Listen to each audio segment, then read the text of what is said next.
Bonjour et bienvenue sur GreenPod, la revue de presse vidéo web du développement durable. Aujourd'hui dans GreenPod, la citoyenneté se vit en vert. Le chiffre à retenir, c'est 3. L'énergie éolienne devrait tripler sa puissance installée en Europe d'ici 2020. Les chiffres anticipent un développement plus rapide de cette énergie renouvelable en Europe que l'essor prévu par la feuille de route établie par la Commission européenne pour 2050.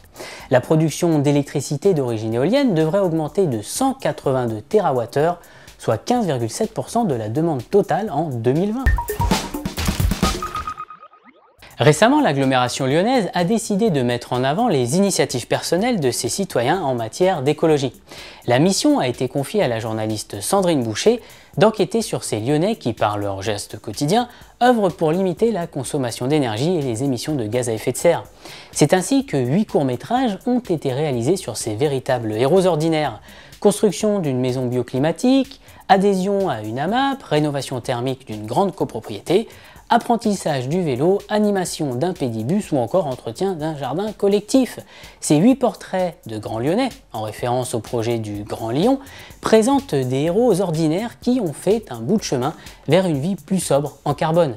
Pas de contraintes ici, plutôt des morceaux d'aventure humaine, des témoignages sur une sobriété joyeuse et enrichissante. En cette période de rentrée, Greenpeace invite les consommateurs à la vigilance dans les achats de vêtements de marques prisées, tout particulièrement par les adolescents.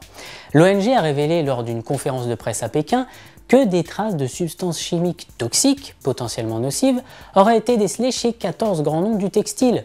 Adidas, Uniqlo, Calvin Klein, Ralph Lauren, H&M, Converse, autant de marques très prisées par les jeunes et les moins jeunes, mais qui font aujourd'hui l'objet d'une mise en cause par l'association Greenpeace. En effet, après avoir analysé des échantillons de vêtements de ces marques, vêtements le plus souvent fabriqués en Chine, au Vietnam, en Malaisie ou aux Philippines, l'ONG révèle que ces textiles contiendraient des traces de substances chimiques toxiques potentiellement dangereuses pour le système reproducteur des êtres vivants.